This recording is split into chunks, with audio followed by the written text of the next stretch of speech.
going over plays. That gives new meaning to the word taxi squad, I guess.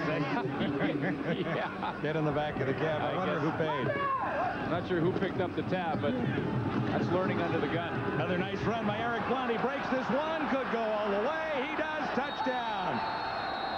What the Bombers needed. Eric Blunt breaks one for 28 yards, and Winnipeg is on the board 6-0. Well, this crowd at Commonwealth is quiet here. Winnipeg have struggled, no question about it, but they need to score first. A well-executed counterplay. A little misdirection. Gets a nice hole, and Blunt just hits it up in there and then uses his speed to outrun the defenders and get into the end zone. A 28-yard touchdown for Eric Blunt. The Bombers are on the scoreboard. This is what we talked about. They had to get an early lead. This has happened to Winnipeg before, and they've blown great opportunities. But the Bombers have a 7-0 lead on the Eskimos. Really a nice drive engineered by T.J. Rubley and finished off by Eric Blunt. Play Safeway's $1 million touchdown. Well, it was a perfectly executed counterplay. Watch Dave Vancona right here pull out along with Todd Verdick from the tackle position. They get outside, and that's a lot of offensive linemen coming around the corner. Vancona at 290, Todd Verdick at 300, and that opens up a huge lane. That was a great run by Blunt. Oh, 28 yards for the touchdown.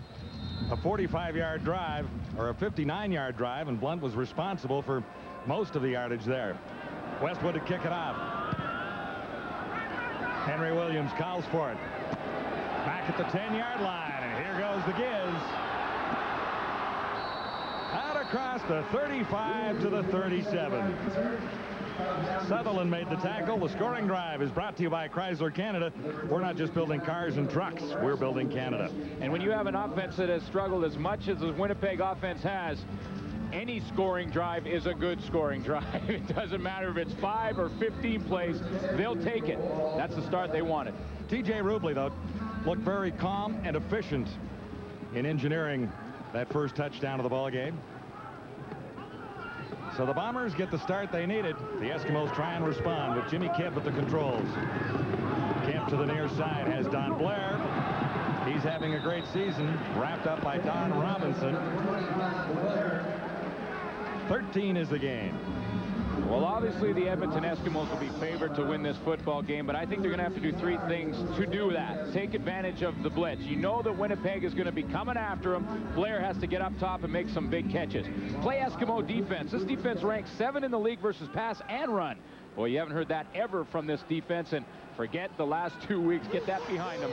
That one is over. Those 2 games are over. There's an Edmonton first down near the 50. Kemp goes down. He slipped on the turf. And he's wrapped up by Rob Robinson, 61. Talked before the game to a lot of the Edmonton Eskimos about the field conditions, and usually, obviously, that's favored when you're the home team, and here at Commonwealth, it's tough when you're the visiting team, but there was concern from the Edmonton bench as well. There was a couple of concerts here the last couple of days, and the turf is very hard. We've seen a couple of slips early. The loss is 4, so Jimmy Kemp looks at 2nd and 14.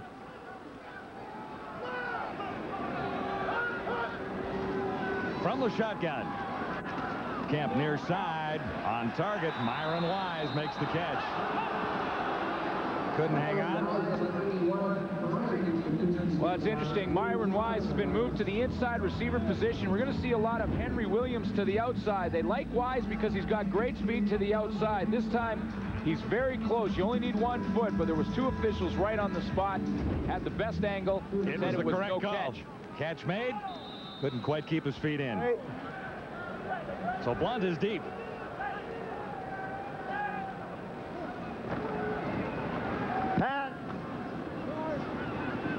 Fleming's kick down to the 25.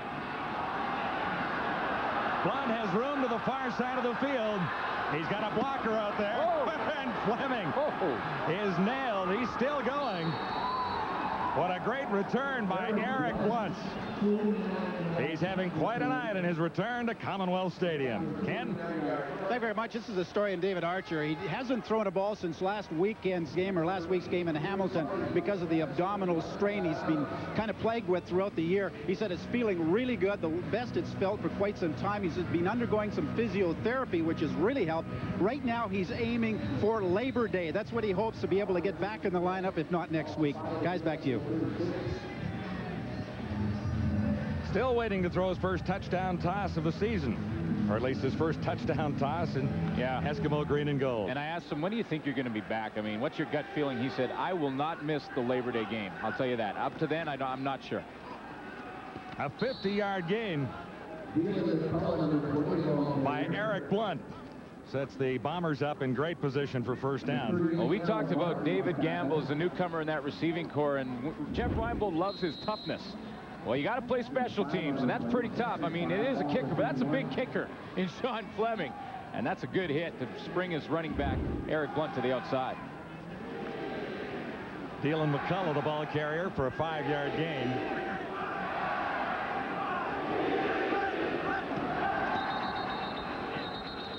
And another play whistle down. What did you spot there, Suits? Well, it was interesting. No, I'm not sure what the penalty. If they were drawn offside or they're going to get a procedure call. But Winnipeg 66. Still second down. It was interesting with my conversation with TJ Rubley, and I talked to him about 4 or 5 weeks ago, and you could tell there was frustration in his voice. He talked about not knowing where his receivers were going to end up and was truly frustrated. He's trying to learn the game himself and then learn his receivers. He has a new core now, but what he knows is that they're going to be where he asks them to be. If he says they're going to be at 12, they will be there. We'll see how it works out for him tonight. Looking at 2nd and long, and no one was in the right spot for TJ Rubley that time. Malcolm Frank got a hand on the football, and there was a little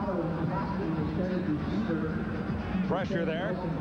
The head coach is not happy with what transpired on that play. Well, he's got to be happy that his team has scored first and that he has the field position battle won so far in this game, but you always want to score when you get in the opponent's end of the football field, and Westwood has to come up with points here. Trey Westwood is hitting on 88% of his field goals so far in 1998. Bit of a test here from 43. It's up. And he's got plenty. As the Bombers score the first 2 times, they get their hands. Have scored on their first 2 possessions and looked very impressive offensively on the opening drive for a touchdown. Henry Williams had trouble with it. Now he's underway. And out to the 35-yard line. Wrapped up there by David Maeva, number 31. 26 career touchdowns on punt returns, and 26 have been called back. He says when he retires, he'd like to have about 35 each. 35 callback and 35 for touchdowns. Well, that must mean he's going to play for a few more years, which, of course, they'd love to see here in Edmonton. And he's closing in on 10,000 yards. He already holds the all-pro record with 9,889 coming into this one, but 10,000 yards in punt returns would be another milestone for the kids. C.J. Williams, nice run. Greg Battle, the Bomber veteran linebacker, there to make the tackle. The gain is 6 yards. Well, the Edmonton Eskimos offense are best when they have C.J. Williams and Troy Mills running the football. C.J. Williams, of course, replaced Tony Burse, who should be back within the next couple of weeks, probably next week, which means that they may go with 3 if they can do it with the ratio. 2nd and 4. Eskimos at their own 41. Williams again, number 33. 149 yards rushing on the season. Troy Mills gets the bulk of the work for the Eskimos. 359 yards on 81 carries for Mills. Well, it's tough when you're a defender. You know, if you're a middle linebacker and you have a guy like Troy Mills and C.J. Williams in the backfield, you don't know which one's going to get the ball. They carry the ball rushing about equally. So you have to play both of them. You can't just know that one's going to be the blocking back, the other's going to be the tailback. They're both going to carry the football, so you have to respect them both, and it makes it tough on the defense. A little short, but the Eskimos decide it's time to get something going here. So on 3rd down, less than a yard to go. They'll take a crack at this. Kemp is at the controls. Archer on the sidelines. Kemp's 4th start for Edmonton in 1998. He keeps it himself. No penalty markers anywhere, so the Eskimos will have a first down, and this drive will continue. You know, when you're playing against a blitzing defense, Jimmy Kemp will see a lot of blitz from the Winnipeg defense, and he knows it. You're not going to complete as many passes. Your percentage will be down. But when you do complete the pass, it could be for a big game. It's kind of a hit or a miss situation, and Jimmy Kemp knows that he may only throw for about 40% tonight. But the 3 or 4 big ones that he hits could be the difference. The Eskimos have a first down out across the 45. Good play action fakes by Kemp, and he's on target for Troy Mills. Wrestled out on the far side. Nice looking play there for a first down. Yeah, John, we always talk about how important it is to establish a running play and a running game, and Case Stevenson loves to run the football. He knows that if he can do it successfully, then they can throw in little plays like that where you have the little play action and throw the ball into the flat to Troy Mills. It's nice balance. Case Stevenson is one of the few coaches in the CFL that truly believes in a running game. 17 yards to pick up for the Eskimos. On a roll now inside the Blue Bomber 50. Again, C.J. Williams trying to find a little room outside.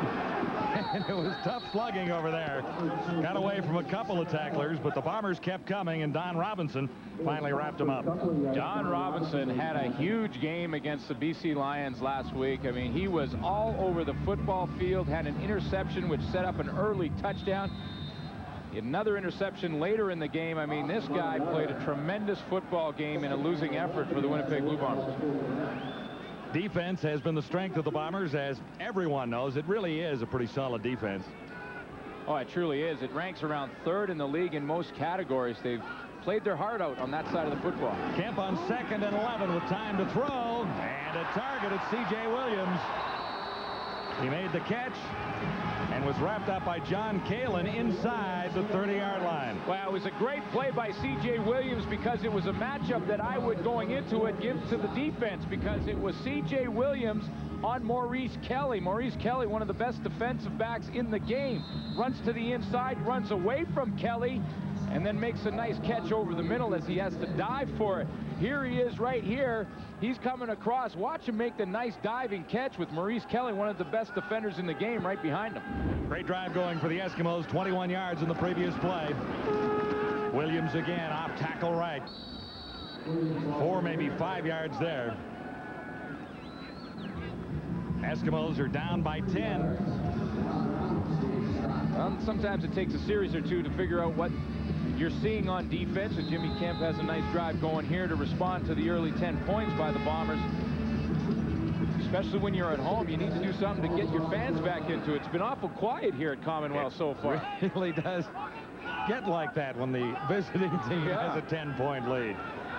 4 receivers to the near side on 2nd down. Kemp puts it up, looking for Henry Williams, and Williams got the call he was looking for. Oh, boy. Coverage by Brandon Hamilton, and we'll show you how close it really was. Yeah, you know what? I watched it the whole way. I was watching Gizmo Williams on the play, and there was some pushing and shoving. No question, Brandon Hamilton grabbed Gizmo's jersey. Forward pass interference. Winnipeg number 3. First down. There they are to the outside. Now, Gizmo had done a little pushing earlier. Brandon Hamilton grabbed the jersey and then let it go. It was subtle, but it was definitely interference. 24 yards, the net result for the Eskimos. Brandon's argument, of course, is that the pushing went both ways. Well, he lost the argument because the Eskimos are at the Bomber 1. 1st and goal, 3 cracks added from there. Bombers have a 10-0 lead. Go ahead.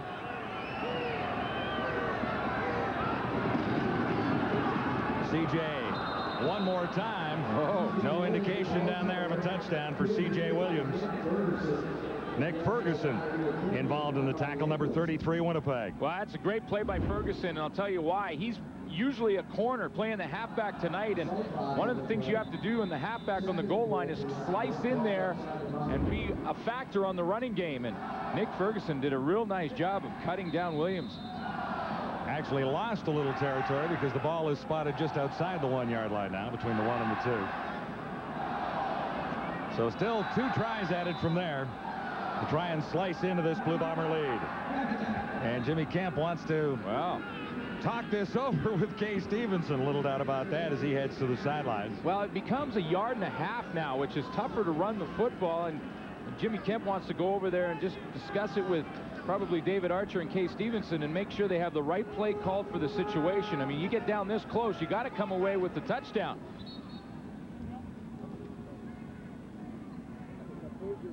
Ferguson makes the play on C.J. Williams. Yeah, Ferguson slices in right from this side of the field and gets C.J. Williams about 3 yards deep in the backfield, cuts him down so he has no power to leap up over the pile. Now that's a bit of a gamble in some ways, because if Nick Ferguson goes in there and tackles Williams, he's committed.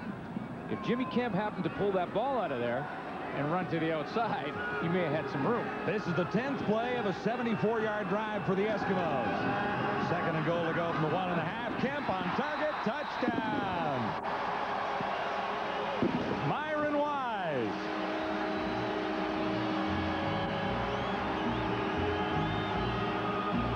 Well, it was a good decision to go and have the timeout on the sideline. Make sure you have the right play called, that everyone is on the same page, and you can take advantage of the great field position and the drive. Cap it off with the touchdown. Nice drive for the Eskimos to get right back into the ball game. Myron Wise, first touchdown in green and gold. 4 receptions for 62 yards coming into this one, but he made the clutch catch, and the Eskimos are within 4. Awaiting the convert from Sean Fleming.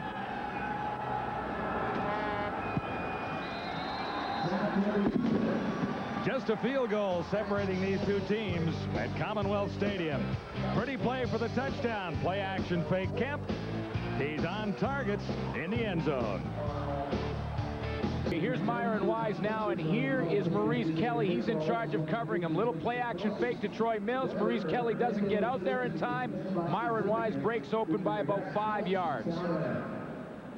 And timing is everything, because Jimmy Kemp looked to the primary, which was C.J. Williams, and just in time finds Myron Wise because David Maeva was bearing down.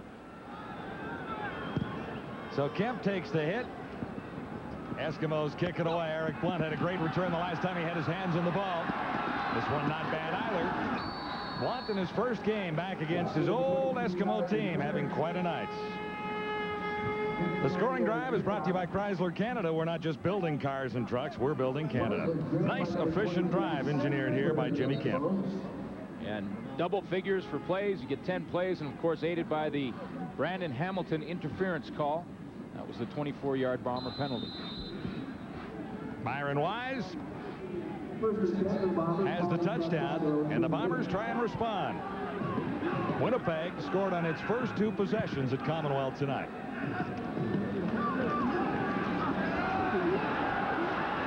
Dylan McCullough breaks one and another. He's out to the 50-yard line. Davis Reed in his first game back with the Eskimos making the stop. 21 yards to gain. Nice little run for number 20, Dylan McCullough. Dylan McCullough is a pure athlete at the running back position. Jeff Reinbold has been trying to get him into the lineup since training camp, but he hasn't been able to because of the ratio. McCullough was on the Philadelphia Eagles practice roster last season. He's a great athlete with tremendous quickness. Jeff Reinbold finally found a way to get him on the roster. Bombers with a first down at the Eskimo 51. Rubley can't spot anyone open. Now looks the other way. He's got him. All the way inside the 5. He can't get over the goal line. That's the newcomer, Mario Bailey. And T.J. Rubley on target for him. Big smile down there. The Bombers in scoring position again. That's the end of quarter number 1 on Adidas Friday Night Football. You're watching Adidas Friday Night Football, and we're at the quarter. Wow, those Winnipeg Blue Bombers, a virtual offensive juggernaut. 10 points already and threatening for 7 more. But let's be blunt. it was Eric's show, especially on that first drive. Here is the payoff play, and something Schultz loves to see, some great blocking. Oh, great blocking, and this is my favorite play in football. The counter trap with the nice double team by Hendrickson and Perez on the front side, the nice kick out by Van Kolen, the center, the nice lead through by the backside guard. Watch the adjustment by Eric Blunt to cut it right up the middle. Good football play. If they do this 2 or 3 more times within the first quarter, second quarter, continue this type of stability, they're going to get more points. But on the other side, BC, that was a heck of a drive. 10 plays, 75 yards, not bad. Well, Edmonton was down by 10 points, and they did a nice job of maintaining their poise. That was a big touchdown. But from Winnipeg's standpoint, frankly, I'm a little surprised. With a rookie quarterback and 3 new receivers, for them to come out and play a spread offense, it's not what I expected. But, hey, they have 10 points. What do I know? Jeff Reinbold using a very simple philosophy. Do the exact opposite of what Tillman suggests you should do. I like it. It's very effective. Let's get you back to Edmonton for second quarter action. Here is John and Glenn. Yeah, the plan seems to be working. Don't listen to Eric. And it's going well for the Bombers thus far. Another opportunity here. Mario Bailey sets it up. T.J. Rubley found him. Well, they've had about, like you mentioned, 24 hours to get on the same page, but they do a nice job on this one. Here's Mario Bailey. He's going to come all the way across the formation, and he runs by about 4 different defenders who are sitting back in the zone defense. Sees that Rubley is scrambling a little bit and keeps working to the outside. Now, the key to this success of this play is the fact that T.J. Rubley scrambled around and bought himself some time. Rubley moves to the outside, tries to extend that pocket. He gets right to the sideline and hits Mario Bailey. He buys some time.